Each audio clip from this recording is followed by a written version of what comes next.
Hello everyone, welcome back to the day 9 of Advent of Cyber 2024 from TryHackMe.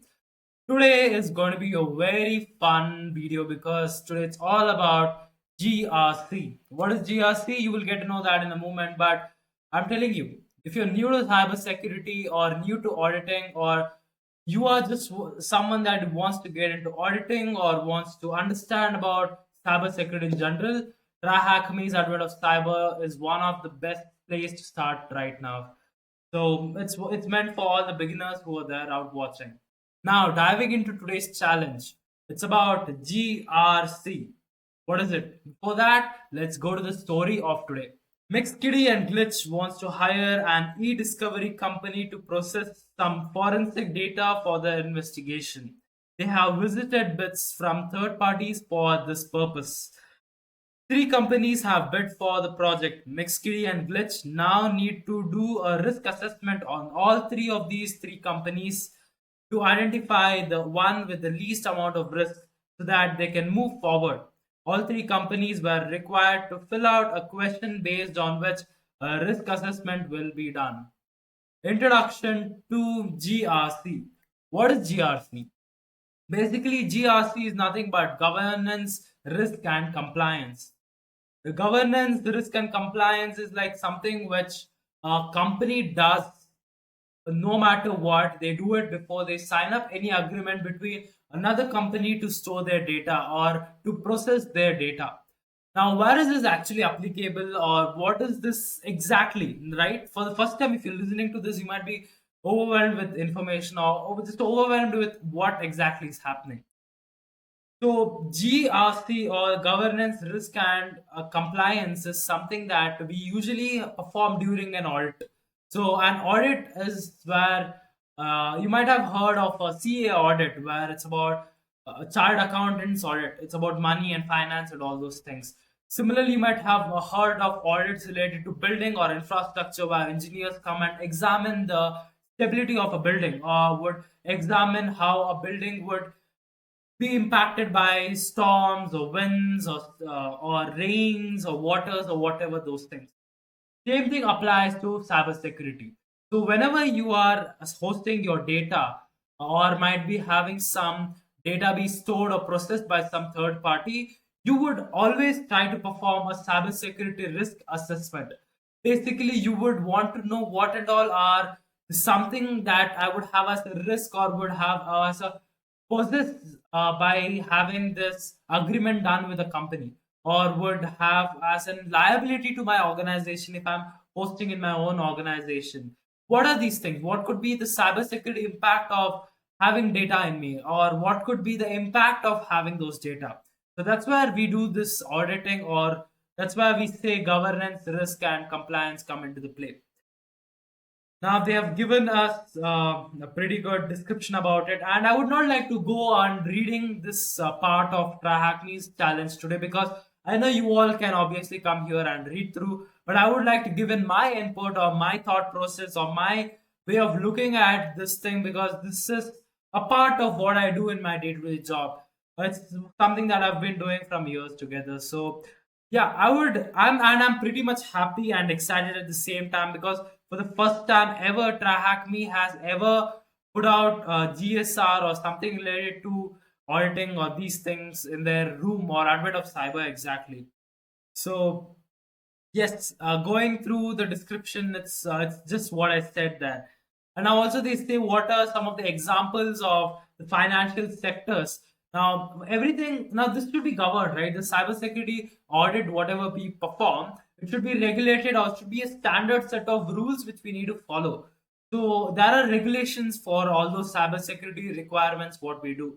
Similarly, with finance sector, they've given examples like the Reserve Bank regulations.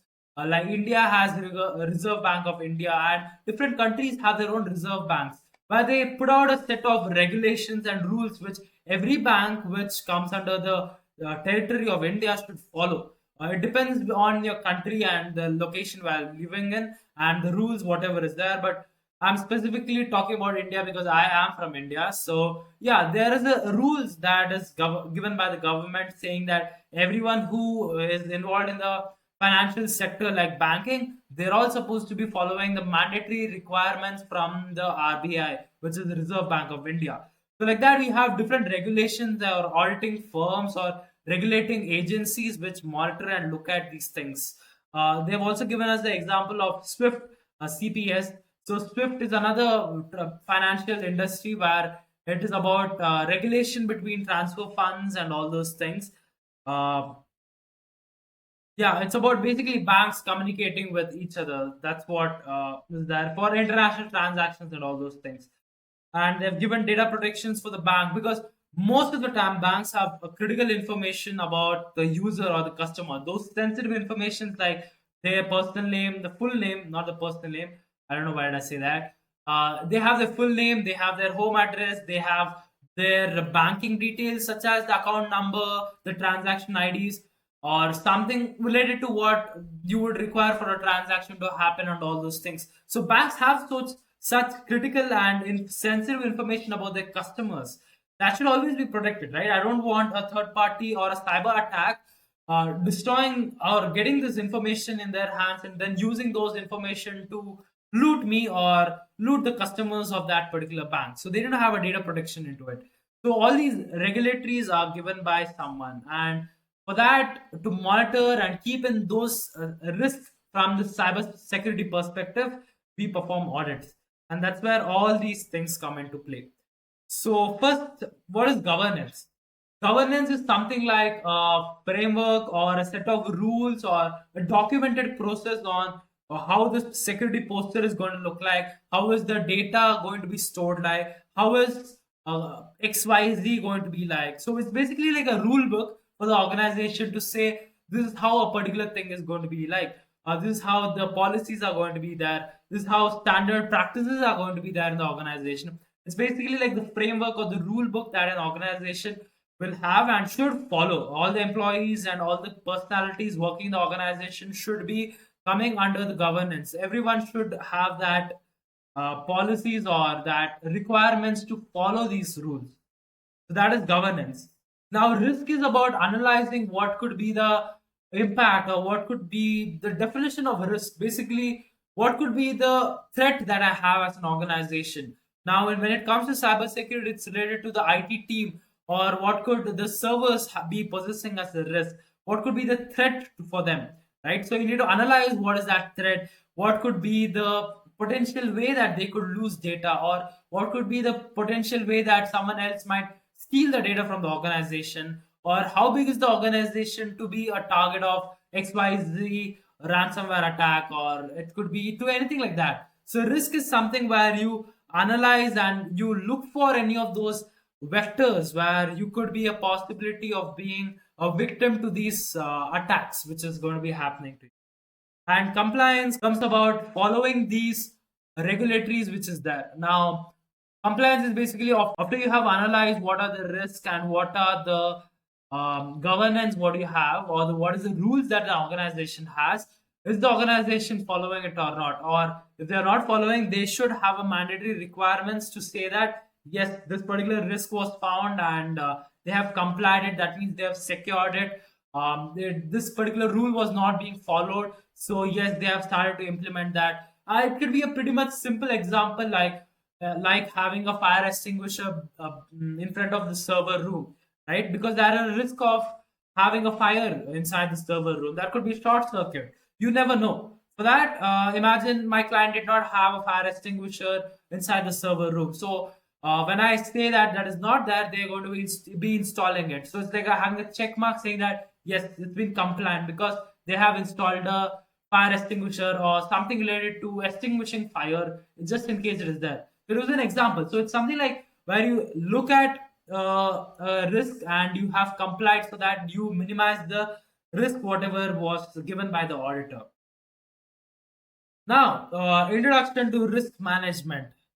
That's a part of a story which says before Mixkitty and Glitz choose an e-discovery company to handle their forensic data, they need to figure out which one is the safest choice. This is where a risk assessment comes in. It's a process to identify potential problems before they happen. Think of it as like checking whether before going on a hike, if there is a storm coming, you would want to know ahead of time so you can either prepare or change your plans. Yeah, which is what risk assessment does. So, why are risk assessment done? Now, that's a pretty much good question which anyone would ask. Risk assessment is basically like checking if that particular organization exactly follows the requirements or the regulations that is given from. So, you could have a regulatory saying that you need to be following these rules, and the company might say that yes, we do follow it, but when you go for an audit, you most of the time find that it's just for the namesake that they have said that they do follow it, but they are not following it in practice. So it's like having a reality check whether that organization really has whatever they claim. This could mean offensive, but in other words, what I would say is that it's about checking whether that organization really qualifies to proclaim that they do follow those regulatories, or to, for example, if you're working in a banking industry and the RBI says that you need to have these particular requirements as a minimum thing for running as a bank, and just for the namesake, you might have done something, but that would not be meeting the industry standards. So to check for that, to see if that particular regulatory is really being followed by that organization or the business, you look at it. Now, coming to the cybersecurity aspect of it, it's all related to, like, there could be data losses, there could be information being stolen by any of the attacks, or there could be n number of situations which could happen from a cybersecurity perspective too.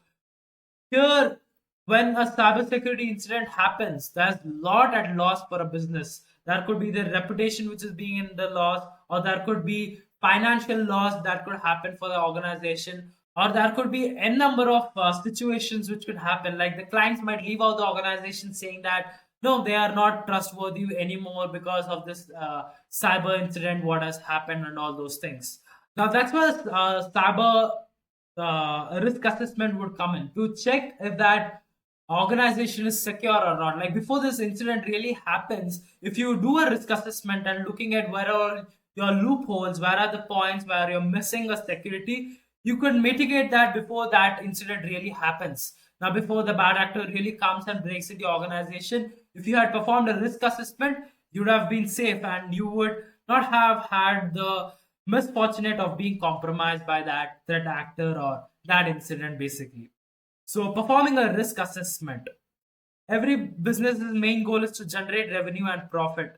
For most business, cybersecurity does not directly contribute to revenue generation or profit maximization, which is exactly the case in all the organizations where they prefer cybersecurity to be a part of another process, because cybersecurity audits don't generate revenue to you, but whereas they do cost a lot of money. Now, for example, if you have running a website or running a product, now imagine you pay a certain amount to the developers team. Now that developers team for that product, they might give you a certain revenue because you sell it or you rent it and all those things. But whereas a security audit would not cost you, would not help you to generate the revenue from it. But whereas if there is a bug, you need to pay a developer team more money so that the bug is fixed and you release it there. But there's no immediate cause of source of revenue for the business.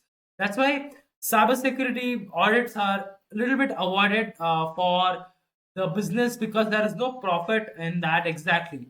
But performing a risk assessment is very crucial, because imagine because of this bug, there was something vulnerability which was exploited by that attacker in that product. Now your entire business might be in jeopardy, because you might have lost your clients. They say you have left our sensitive data open and the attacker took all of those things. Or you could say that because of that product linking to something, there was some incident happening. I mean, I can go on with a lot of examples with what could exactly happen, but uh, performing a risk assessment is a very crucial thing for the business, and there are different ways where you can perform a risk assessment. And TryHackMe has done a great job in showcasing one of the examples of how a risk assessment would actually look like. They are called as an example for such risk registry is shown in the animation below. So this is something like how an Excel sheet would actually look like. This is not exactly the thing what we would see, but something similar, something very relatable is presented here. Now it depends upon the auditor and the way they do the risk assessment and the experience that they have performing these risk assessment. Their Excel sheets vary, and the way they how they point out vulnerabilities also vary. Now coming down, identification of risk.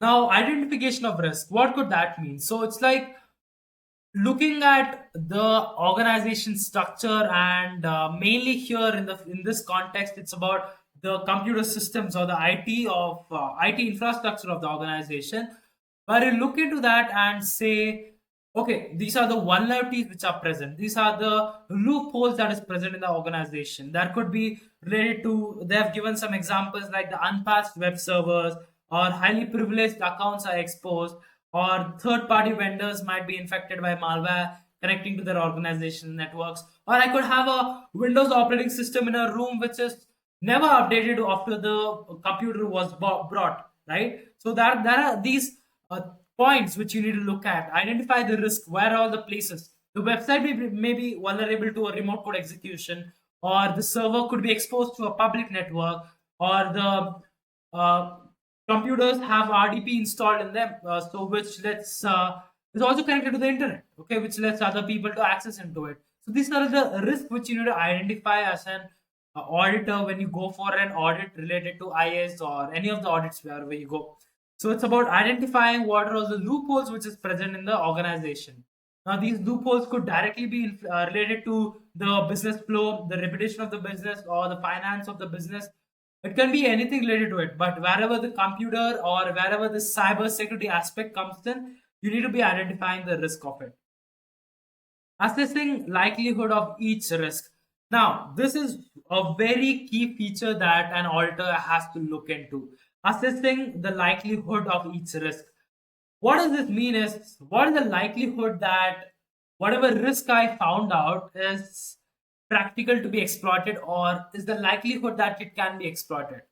Now, what I mean by that is, now let's take a scenario and let's follow that through this entire challenge, or take that as a main theme here. So imagine you have, let's say that I have found a risk saying that there was a Windows computer which was bought and kept in a room, and it has never been updated since the day it was bought. Whenever Windows 10 was launched, since that day there was no updates done to it. Okay, so I'll put that in my notes saying that identification of risk was that there's an unpatched server, okay, or unpatched computer running in the organization. What is this assigning or likelihood of each risk is that this computer could be in an isolated room, an isolated network where there is no communication to the outer world. There is no one other than one person who's authorized to go and interact with the computer going to that. There is no probability of any outside person trying to access this computer. It could be in a secure vault. It could be in a cage environment where there is no other person interacting there. There is no network which is connected to it. It's an isolated network. So the likelihood of that being touched by any of them is very less, right? There is no risk at all for that system in terms of anyone trying to access from outside or anyone trying to penetrate into that computer. The likelihood of it being exploited is very less because no one is playing with it and it's in an isolated network. So that chance is very less, right? I hope you're getting my context here. It's that there are chances that the risk which you have identified might be very less likelihood to be exploited anyway, right? So you need to have this point put in your compliance report or that audit report which you're generating. So they have given an example of how you would name these likelihood. So this is something very similar to what we have in our industry practice. I would not say this is the exact thing what we practice, but namings are really very close. So one it says improbable, it says so unlikely that it might never happen, and this particular line which says so unlikely that it might never happen.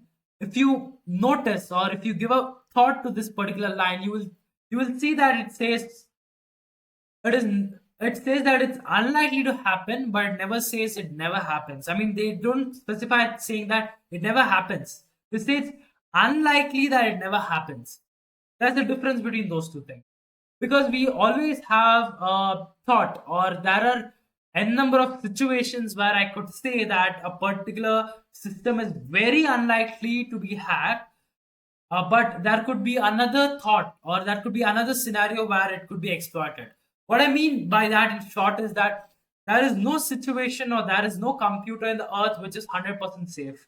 There could be a number of security things that you have put behind it, but there could be another loophole which the auditor at that time, or the situation at that time, was considered to be secure, but over time, because of n number of reasons, that same security posture was found to be vulnerable for that threat actor, right? So it's very important to put your words in specifications saying that it's highly unlikely to never happen rather than saying that it'll never happen. So that wordings are very important.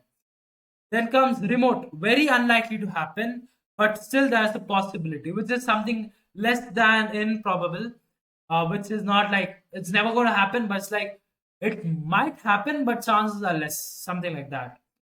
Okay, still likely to happen once or sometimes, and probable, likely to happen several times and frequently, likely to happen often and regularly. So this is the likelihood. What are the chances that it could be exploited by any of the threat actors? So there are scalings to it. I forgot to mention there are we follow certain industry standards like NIST and those things where we look at what are the numbers or the scaling things which we need to give in, which they have also said here. The numbers often on a scale 1 to 5. There are numbers given to it, which you will get to know once you are into the industry and you have some experience about it. But this is the top level knowledge that you're getting. Then assessing impact to each risk. Now, what I said, okay, that I will be having this particular computer in an isolated room, very secure in an isolated network, and there's only one person who's going and accessing it. But the risk is that the computer is not patched ever since Windows 10 was bought.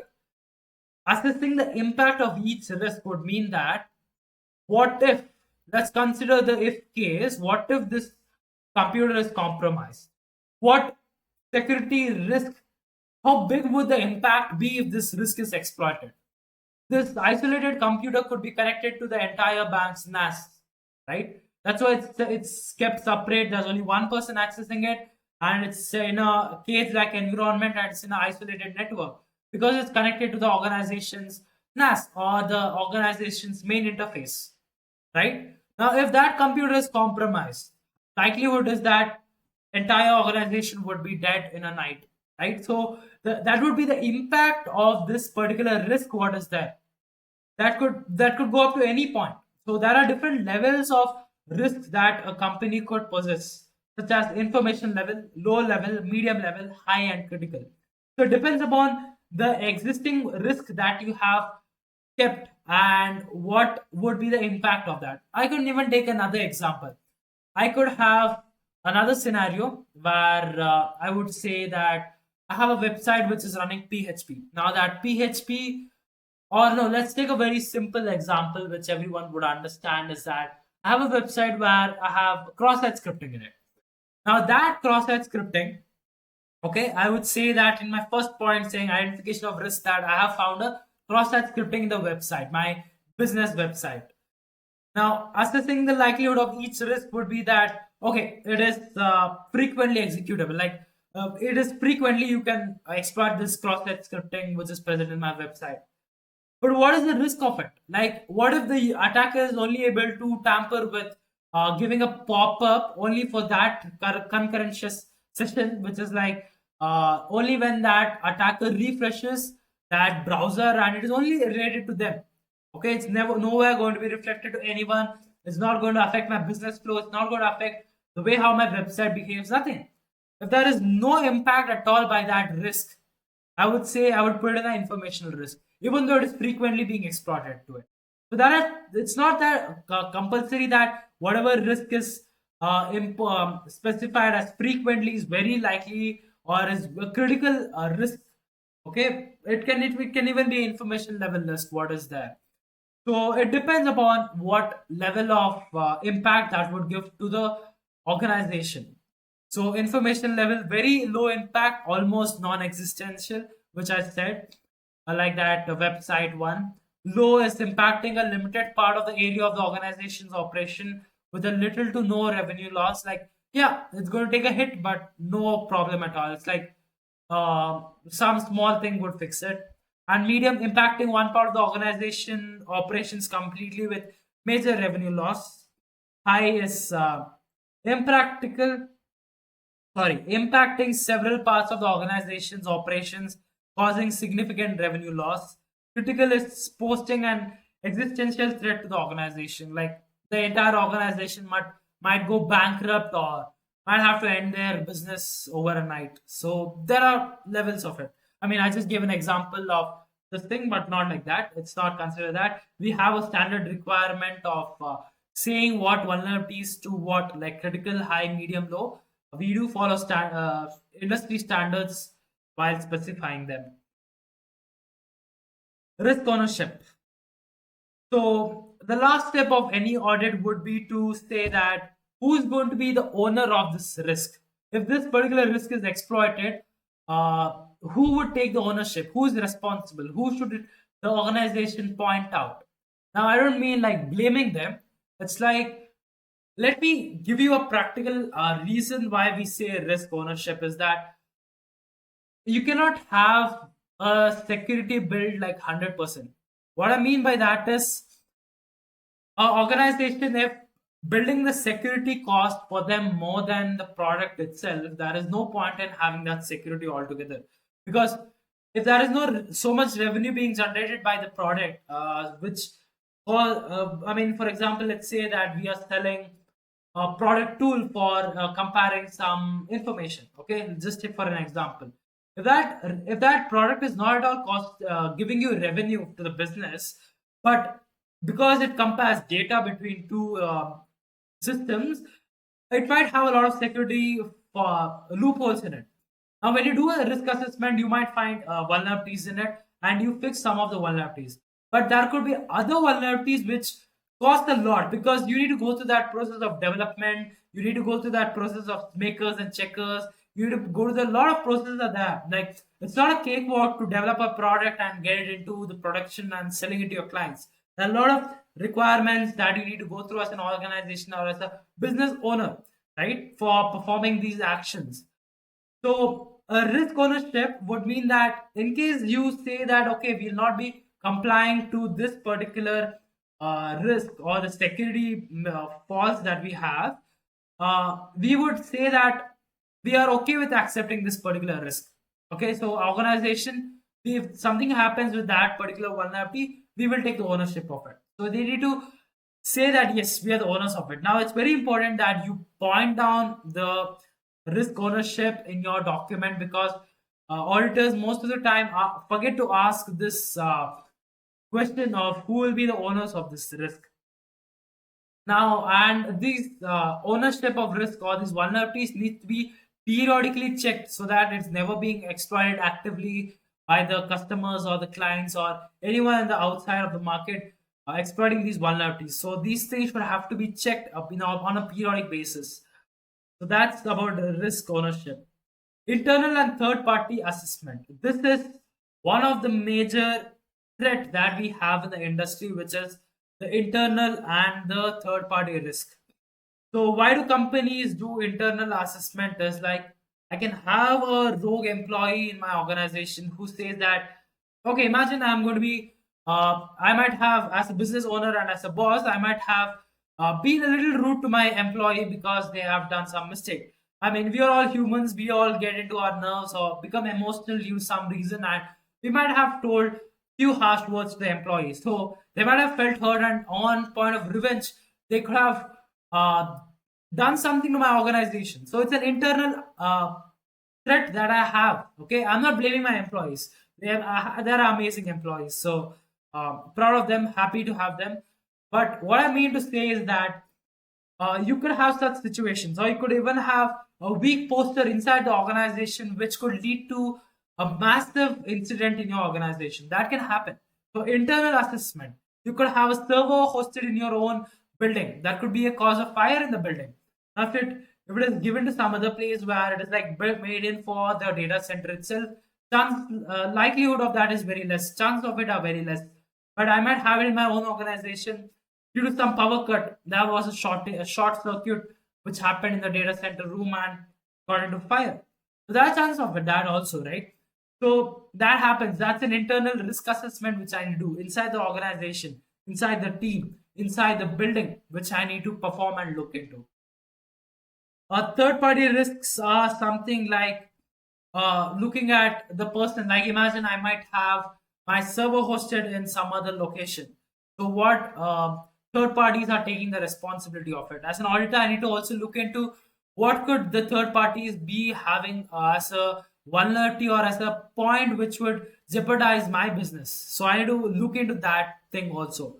It's kind of like being a lawyer to the organization into checking of all the vulnerable things or something that is missing in the organization's security posture. Now, this is related to cybersecurity, so we stick into something related to servers, computers, and all those things. So, processing a partner. So, let's get back to today's theme of Advanced Cyber, and let's put this knowledge to test. Let's start the static site attached to this task by pressing the View Site button below. You'll have to access. Come on.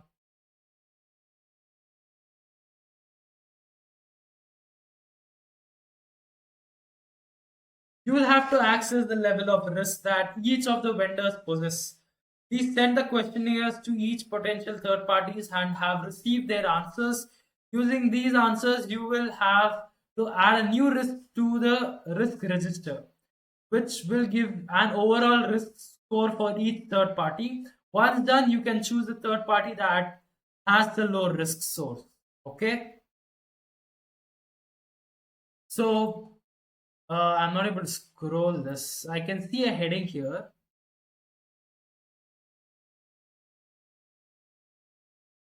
I'll just try refreshing my page.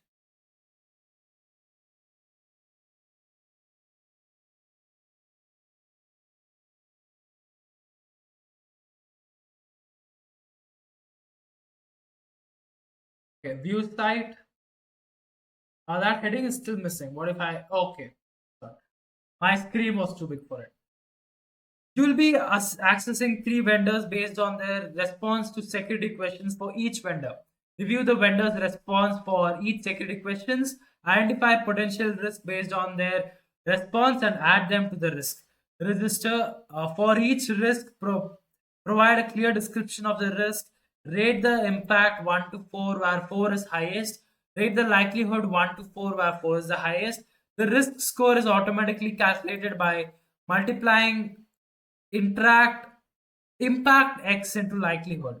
The vendor risk score is sum of all risk scores that vendors for that vendor.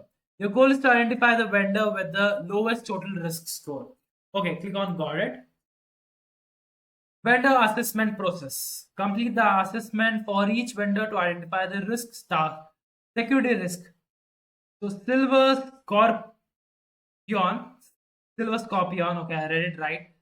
Risk register, okay, complete document identified security risk for Silver Scorpion. Question 1.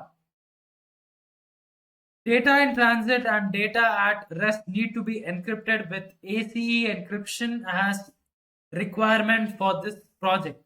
What type of AES encryption does your company use for data in transit and data at rest? In fact, this is exactly how we question them. So we have a checklist. Okay, so we have a set of questions that we want to ask the client, and then next to that we have basically all these contents like what was their response and what is the impact of it and all those information about this, the description of the risk and all those things. So this is exactly how it's going to be like an interview question for the client basically. So AES 256 for the data in transit and AES 256 for data at rest. So I would what is it? So data in transit and the data at rest need to be encrypted with AES encryption as requirement for the project. What type of AES encryption does your company use for data in transit and data at rest? So minor impact, I would say that the likelihood. So describe the potential risk. I would say that since there is already encryption in place, there is no much of a security issue. Okay, so since there is encryption in place, there is no security risk as there's no security risk. Okay, so security risk data for the data. Just let's put that in word. Okay, let's say add a risk. So it says good assessment. Your assessment indicates lower risk than expected. Okay, I don't know why. So what kind of access control do you have to secure data is accessed only by authorized people? Data can be accessed by all people on the relevant team and the global administrator. So the impact of this would be medium. Okay, so that will be moderate impact, and likelihood of this being exploited as likely. I would describe that because all the people all the people in the team have access to it.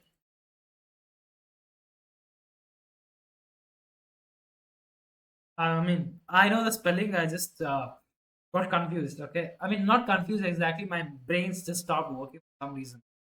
So, what kind of access control do you have to ensure data is accessible only by authorized people? So, all the people in the team have access to the data, even though it is to the relevant team. Okay, even though it's relevant to the team, but not all the people require that access to the data, and global administrators have it. So administrators can have it just because they need to be administrating people, but not all the people. So add as a risk. So assessment needs a review. Okay, maybe it was critical and very likely, or something like that, or likely. So yeah. How long do you keep client data after the case is closed? Less than a week. Which is how long do you keep the client data?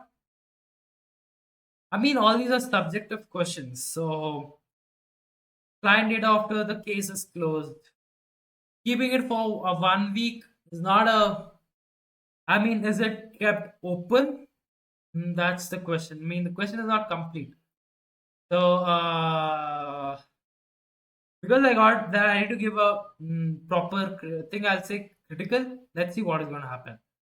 So, impact level would be critical because in 1 week is a lot of time to keep it open. But what is the chance that it would be likely possible may occur? What would I say to this? That mm, I'm not exactly getting an answer to this. So, how long do we keep the client data after the case is closed? Less than a week. It's good actually. So, I'm thinking, what do I say? So, I say moderate impact. I just want to go with the judgment what I'm getting from my gut. I would say mm, it it is good practice, just that much. So let's say add risk. Two assessments need a review. Okay.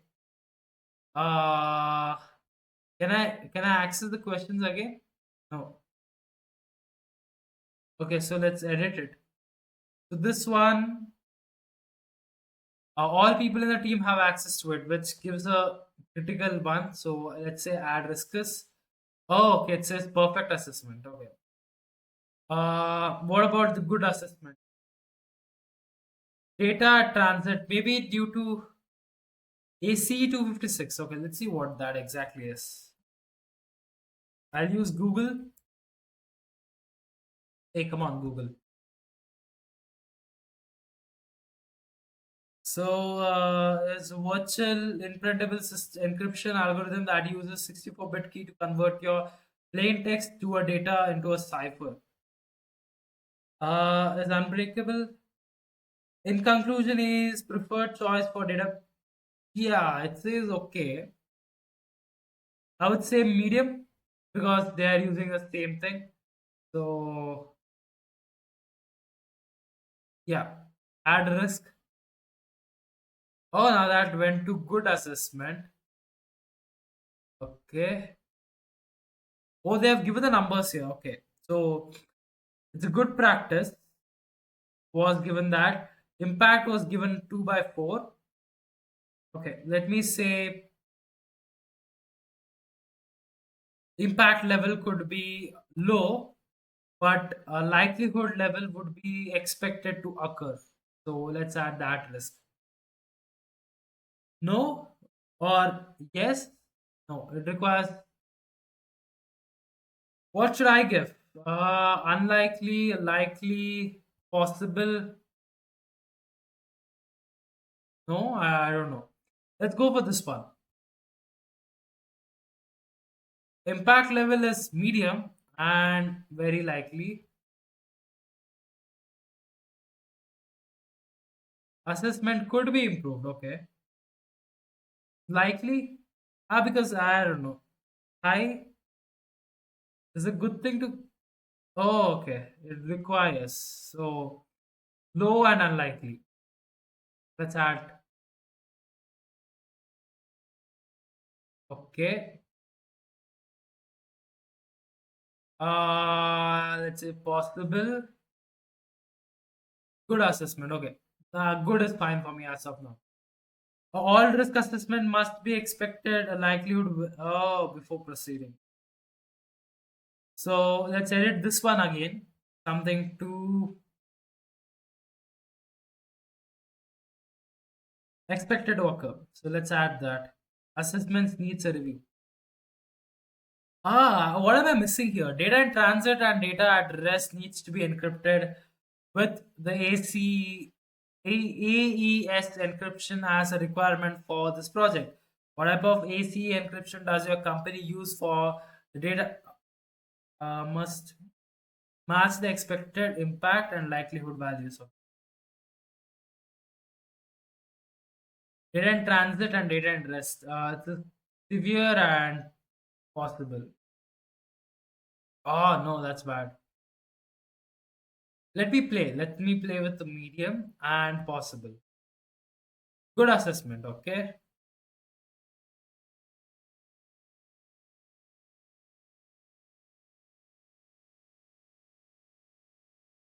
Unlikely. No.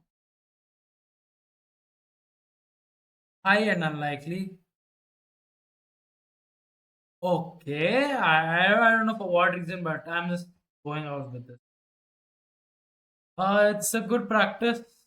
Unlikely. Very unlikely. Oh no. Yeah.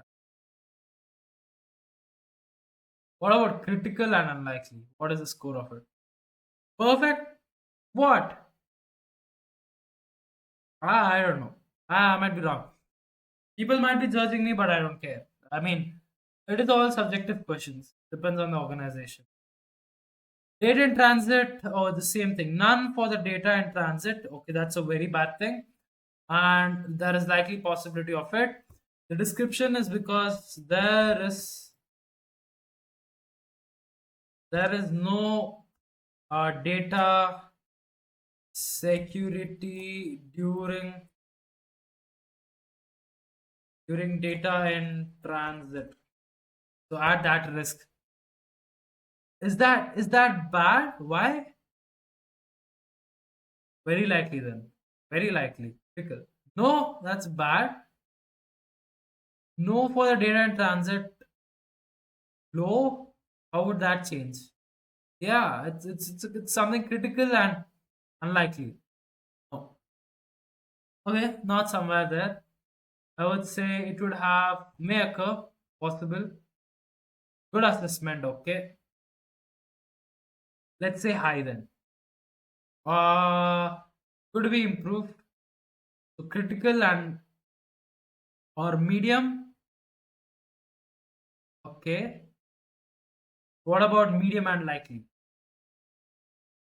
Oh, okay. So it's medium and no, high and perfect assessment. Oh, okay.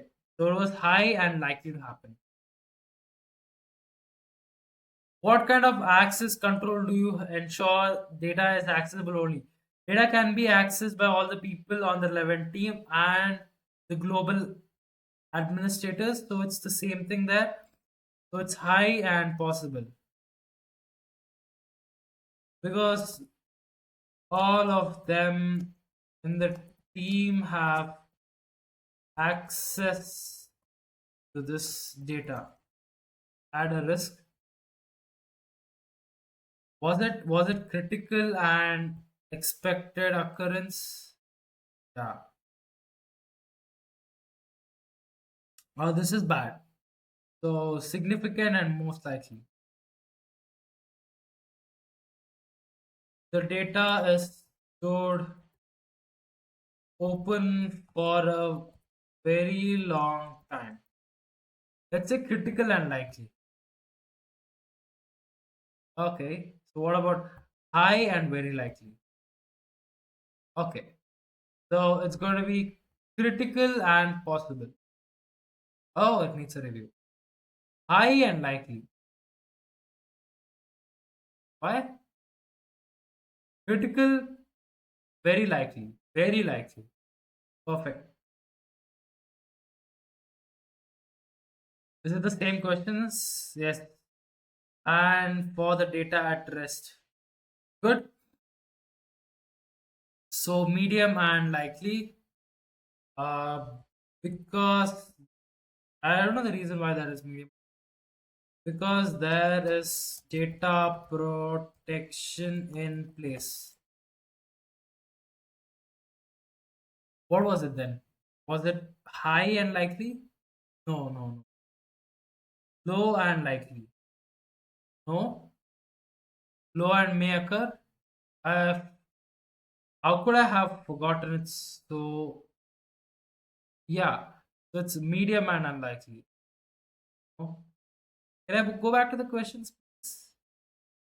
Three and one.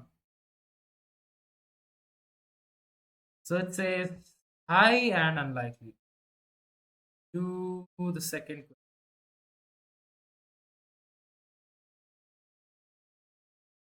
This one.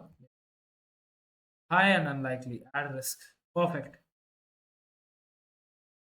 Data can be accessed by all the people on the relevant team. That's bad. Uh, that is all the people in the organization have access to the data, or all the people in the team have access to the data. So let's put that into critical and very likely because that's a bad review. Likely. Okay. Okay, I can see that. High and very likely. That would be no, no, no, not that then. So it is high and likely. So let me add that. Okay, no. Uh, critical and possible. Perfect. Okay. How long would you keep? 2 weeks and 1 month is good time. I mean, not that good, but yeah. Uh, little too much time is kept for the data before it is closed. We actually be very technical and specific while making the report.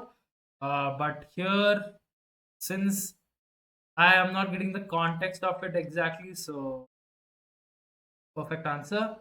Complete the assessment, and they have given us all these information. It's good. Congratulations. Oh, we got a flag. That's nice. So, what does GRC stand for?